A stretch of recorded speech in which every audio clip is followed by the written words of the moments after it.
Welcome back to Raceweek Illustrated Garage Talk. Rain has not been the friend of race fans this past week, as many various racetracks saw their events washed out over the July 4th weekend.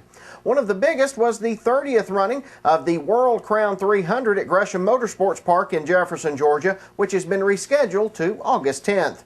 We're joined now from trackside at Gresham by track general manager Dan Elliott. Dan, unfortunately, the only winner on July 4th in Jefferson was Mother Nature. You've pushed that race back now to August 10th. Tell us a little bit about the rainout and what we're looking at going forward. You know, Mother Nature was definitely on her high horse for that date because it was the 3rd, 4th, 5th, 6th.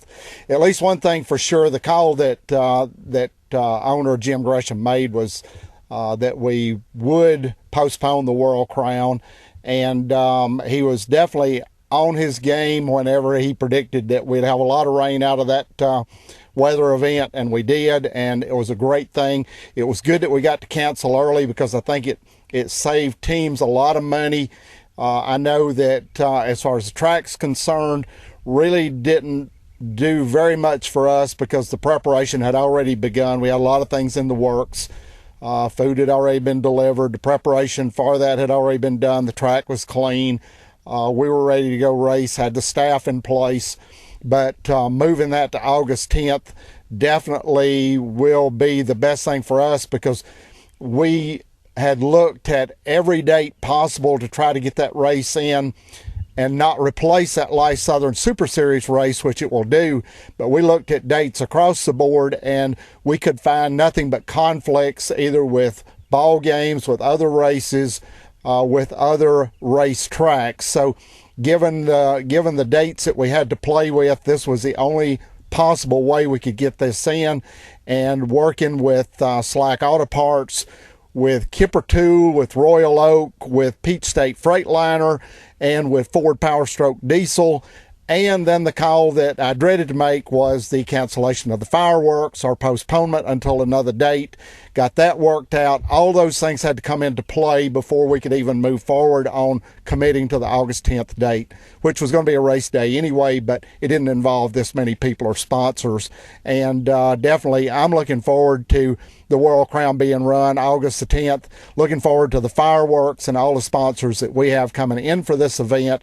But most of all, hopefully Mother Nature will give us a good 2 dates left, July 20th and August 10th, where we can get some good racing in, something that we've not been able to do this year because this has been an extremely unusual year for weather events. Absolutely, and if there's one thing that we cannot control in this sport in any way, shape, form, or fashion, it's the weather. How frustrating is that from your standpoint to have everything in place and just a couple of days before the biggest event of your year, here comes the rain?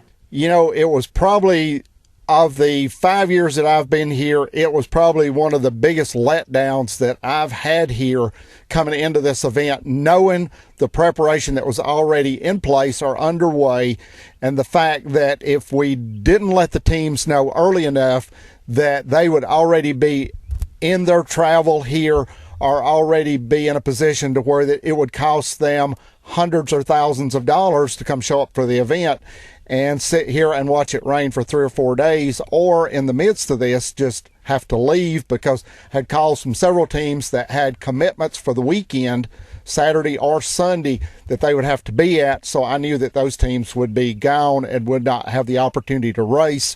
And that was another thing, looking at the dates, was how many teams had committed to other activities or events or races that maybe they wouldn't have a chance to come back and run the World Crown even in August or September or October. Now, in regards to the World Crown, what do fans need to know in regards to tickets and other information for this August 10th date? Well, both the July 20th and August 10th date, go to the website. We've got all the information there. We've tried to keep up with everything possible, and bear with us because you'll probably find the July 4th date on several other things that you see around, because we had flyers and posters and things that are out. And just go to the website. If not, just give us a call. Website www.racegmp.com, or give us a call 706-367-9461.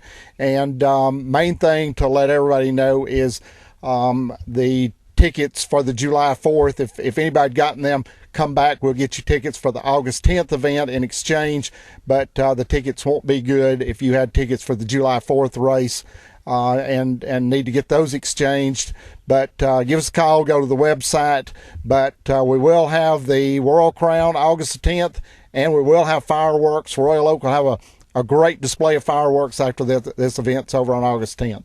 Now, before we get to August 10th, we've still got the final appearance of the season for the Pro Late Models coming up on July 20th with JEGs on board as the sponsor. Let's talk about that. Yep, the JEGs 100 should be a great event because I've talked to a good number of drivers that's going to be here for that Pro Late event, and gates open, I believe, at 10 o'clock for the infield, and gates will open later that afternoon. Go to the website, but it'll be a great event with all the other divisions that will run: mini stock, Sportsman, Renegade, trucks, Outlaw Late Model. We expect a good field because I think with the delays that everybody had up and down the East Coast, there's not been a lot of racing, and I think people are more excited about this than anything, getting back into the groove and seeing some good racing. And where does everybody need to go for more information? RaceGMP.com. All right, Dan Elliott, General Manager at Gresham Motorsports Park. Dan, thanks for being with us. Thank you, Brandon.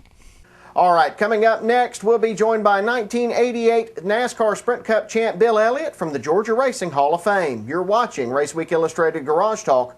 We'll be right back.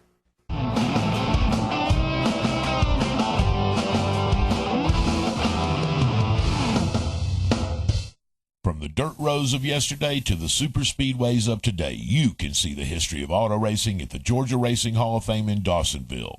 See the beginnings of modern stock car racing, from the moonshiners to today's young guns. See the cars the legends drove. Take a walk through the Hall of Fame and visit the Elliott family room where Dawsonville legend Bill Elliott's trophies are on display. All that's waiting for you at the Georgia Racing Hall of Fame, 7 days a week at 415 Highway 53 East in Dawsonville. The Dawsonville Pool Room in Dawsonville, Georgia is known for two things: great food and racing. If you're hungry, it's the place to stop for a world-famous bully burger or some other good down-home cooking. Let Gordon GP and the crew take care of your breakfast, lunch, and dinner needs Sunday through Thursday 10 to 10 and 10 to 11 Friday and Saturday. Check out the huge displays in honor of Bill Elliott, Raymond Parks, and Georgia's other racing heroes. That's the Dawsonville Pool Room, East 1st Street in Dawsonville. We'll see you there. The Pro Late Models return to Gresham Motorsports Park in Jefferson, Georgia on Saturday night, July 20th for the JEGs Pro Late Model 100. See drivers such as Bubba Pollard, Russell Fleeman, Hunter Robbins, Spencer Davis, Rodney Benefield, and more, along with action from the mini stocks, Sportsman Renegades, trucks, and Outlaw Late Models. Tickets are $20 for adults, senior military $17, kids 12 and under are free. Visit racegmp.com for more info. That's the JEGs Pro Late Model 100, July 20th at Gresham Motorsports Park, the king of the short tracks.